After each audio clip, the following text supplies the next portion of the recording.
Have you ever held a baby in your arms, whether it was your own child, your grandchild, or maybe even a little one at a family gathering, and just wondered what in the world they were trying to tell you?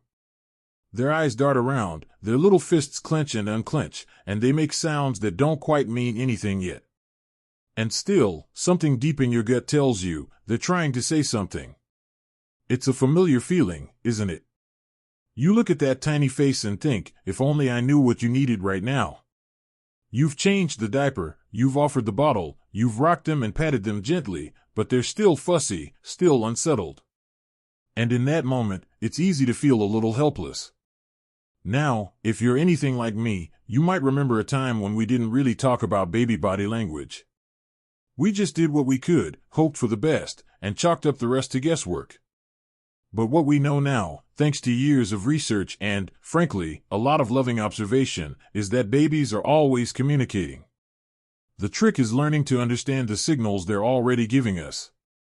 That's exactly what we're going to talk about today. Because once you know what to look for, once you understand a few simple, powerful clues, you'll start to see babies in a whole new way. Not just as tiny humans who cry or coo, but as little souls who are speaking a language all their own. And let me tell you, there's something incredibly rewarding about being able to meet their needs not by guessing, but by really listening, even when no words are being said. So let's take a closer look at some of the most important cues babies use to speak with us, starting with one that often goes unnoticed, their hands. If you've spent time with babies, you've probably seen this one. A baby who suddenly tightens their fists, or brings their hands up to their face, or even starts flailing just a little bit, these are all signs worth paying attention to. Closed fists and sudden, jerky arm movements can actually be an early sign of stress or overstimulation. Maybe they've had too much noise, too many new faces, or they're just a little too warm in their clothes. On the other hand, when a baby's hands are relaxed and open, and their movements are slow or rhythmic, that usually means they're calm and content. It's such a small thing, but once you notice it, you won't unsee it. Think of their hands as little mood rings. They reflect what's going on inside, even before the first whimper or cry. Now, another clue, and this one might sound a little funny, but pay attention to their eyebrows. Yes, their eyebrows. If a baby's eyebrows start to furrow, or if you see a little crease forming between them, it's often an early warning that they're becoming upset or tired. It's like a silent whisper saying, something doesn't feel right. This expression usually shows up just before crying begins. So if you catch it early, you might be able to soothe the baby before they even get to that full cry.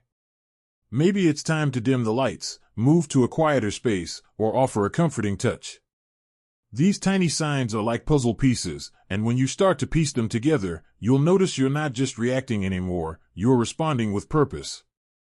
Let's talk about eye contact for a moment, because it's one of the most powerful forms of connection there is, even for a baby just a few weeks old. When a baby looks directly into your eyes, holds that gaze for a few seconds, and then maybe looks away, that's not just cute. That's communication. It's their way of saying, I see you. I feel safe. I'm engaged with you right now. But if a baby starts to look away quickly, especially during interaction, that can be a little sign that they're feeling overwhelmed. It doesn't mean they're rejecting you, it just means they need a break. It's their natural way of regulating their own emotions and energy. And when you honor that by giving them a moment of calm or backing off just a little, you're actually building trust. You're showing them that you can read their needs, and that you're a safe person who listens, not just with your ears, but with your whole heart.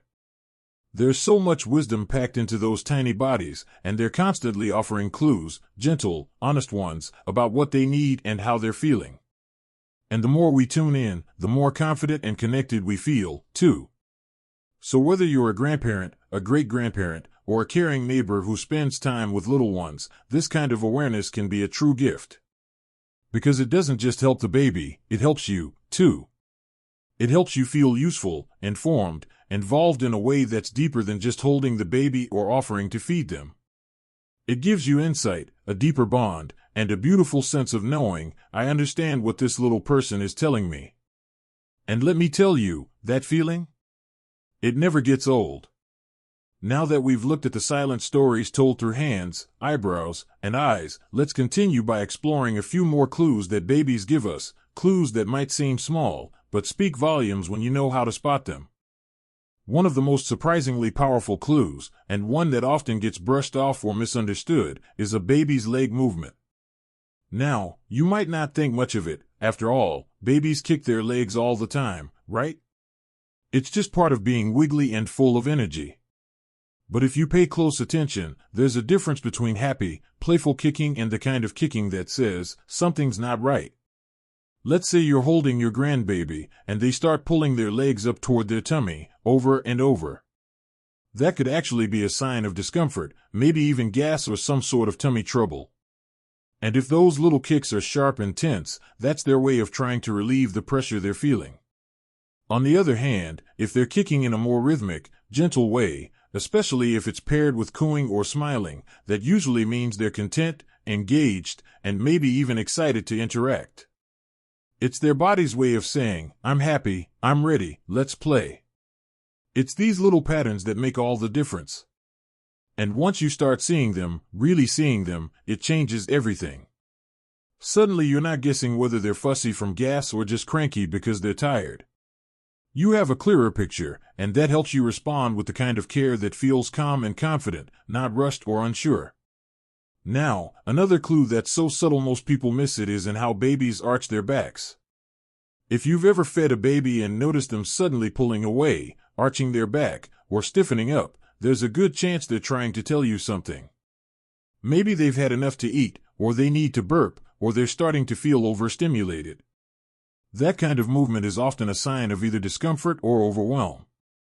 It's not just about a physical need, it could also be emotional. Think of it like this, just like we pull away when we feel overloaded, babies do too. They just don't have the words to say it, so they use their bodies. I remember watching my daughter years ago when she was first learning how to read these cues in her newborn. She was feeding him, and every time she tried to offer more milk, he'd stiffen and arch away. At first, she thought maybe something was wrong with the bottle. But after a while, she realized he was just full. That simple realization saved them both a lot of stress. And this is the kind of insight that becomes second nature once you've seen it a few times. You start to trust your observations, trust the signals, and most importantly, you trust yourself. That's something I always try to remind grandparents and older caregivers. Even if the techniques have changed a bit over the years, your instincts are still strong. Your experience still matters. You've raised children. You've been through sleepless nights and joyful mornings and all the messy middle in between. Don't underestimate the wisdom you bring to the table. Which brings us to another beautiful sign to watch for, sucking and rooting behaviors, especially when they seem to happen outside of feeding times. Most people assume that if a baby is sucking on their hands or turning their head from side to side with an open mouth, they must be hungry. And often, that's true. But here's the part not everyone talks about: babies don't just suck to eat. They suck to self-soothe. That repetitive motion, whether it's on a pacifier, a finger, or just their own little fist, helps them calm down. It's one of the earliest coping tools they have. And when they start rooting or turning their head toward you, it's not always about food, it can be about comfort, connection, even curiosity. So instead of jumping straight to feeding every time, it's helpful to pause and look at the whole picture. Are they showing other signs of hunger, like smacking their lips, becoming more alert, or making little grunting noises? Or are they just a bit fussy and trying to settle themselves? That small distinction might not seem like much, but it can make a big difference in how you support them. It's all about tuning in, moment by moment, with your heart wide open. And I know, it can feel a little overwhelming at first, especially when you're helping care for a baby after many years. But I want you to remember this: reading a baby's body language isn't about being perfect. It's about being present. It's about watching, noticing, and responding with love, even if you don't always get it right the first time. The truth is, every baby is different. What one baby does when they're sleepy might be completely different from what another baby does. That's okay. The more time you spend with them, the more you learn their unique little rhythm. And that's where the magic happens. Because when a baby feels truly understood, not just fed or changed or rocked, but understood, they begin to trust. And when that trust grows, so does your connection. You don't just become a caregiver. You become a safe place. A comforting presence. Someone who gets them, even when no one else does. And let me tell you, whether you're a grandparent, an older aunt or uncle, or even a dear friend, that is a powerful role to play. Next time you're with a little one, whether they're 3 weeks or 3 months old, just take a moment. Watch their hands. Notice their legs. Look at their eyes, their eyebrows, the way they turn their head or curl their toes. They're speaking to you in all kinds of ways. And when you start to hear what they're saying, not with your ears, but with your heart, you'll realize just how much they've been telling you all along. Let's keep going, and look even deeper into the final clues that can help you truly understand your baby's language. Now, I know we've covered a lot already, but there's one last clue I want to dive into that's really important when it comes to understanding your baby, the way they react to your touch. It might seem simple, but babies communicate volumes through how they respond to being held, cuddled, or even just gently stroked. When a baby leans into your touch, or presses their body against yours, it's a sign that they're seeking comfort and closeness. They feel safe in your arms. And that's a beautiful thing, isn't it? There's something so pure about the way a baby instinctively knows who they trust. And when they snuggle closer to you, they're saying, "I need you. I want you here." But it's just as important to recognize when a baby is pulling away or stiffening up in response to touch. A baby who turns their body or pulls their legs up when you try to hold them close might be feeling overstimulated, uncomfortable, or even a little bit anxious. This doesn't mean they don't love you, it just means that they're telling you they need some space, even if it's only for a moment. And when you give them that space, respecting their boundaries, you're fostering trust and security.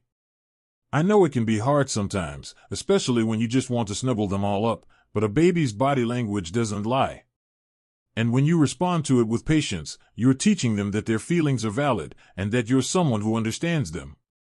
One thing I love about babies is that they don't hide their emotions like we sometimes do. They're not yet tangled up in social expectations or holding back their true feelings. And because of that, they make wonderful teachers when it comes to being authentic and open. They remind us that it's okay to let our needs be known, to seek comfort when we're tired, to ask for help when we're overwhelmed.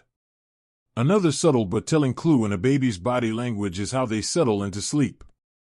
Now, if you've ever tried to get a baby to nap or go to bed, you probably know how important it is to watch for signs that they're ready for rest. But babies don't always cry when they're tired. They might show more subtle signs before that happens. One thing to look for is if the baby starts rubbing their eyes, yawning, or even just staring off into the distance. You might notice that their body language becomes a little more relaxed, or they may start sucking their thumb or fingers, almost as if they're already seeking comfort in the transition to sleep. These are often early indicators that they're winding down and ready to drift off into dreamland. But if you miss these early signs and wait too long to help them settle, you may find that they become more fussy and irritable. And that's where you might see the tears start to flow, because they've crossed that threshold of tiredness. It's amazing how much you can learn from just observing their little rhythms. As a grandparent or caregiver, you get to be the one who helps create a calm, soothing environment, one where the baby feels safe and secure, and where sleep comes more easily because their needs are being met with love and care. It's a delicate dance, but it's also one of the most rewarding experiences you can have. And let's not forget the power of silence. Sometimes, when a baby isn't making any noise, it's actually an important clue. Have you ever noticed a baby who suddenly goes very quiet, staring at you with wide eyes, and you start to wonder, are they okay? You might feel like you need to fill the silence, but sometimes that stillness is a sign that they're deeply engaged with their surroundings, or they're processing new information. This kind of quiet focus can happen when they're figuring out how to interact with the world. They're watching your face, listening to your voice, and soaking in everything around them. It's like they're learning in real time, and you get to be part of that learning process. This is a beautiful moment of connection, where your baby is telling you that they trust you to guide them through the world they're discovering. So, what do we do with all of this information? What does it mean for you as a caregiver, a grandparent, or a friend who loves a baby? Well, it means you have a deeper understanding of the little one in your care. You have the power to respond to their needs in a more thoughtful, caring way. And most importantly, you have the ability to form a bond that's rooted in understanding, not just actions.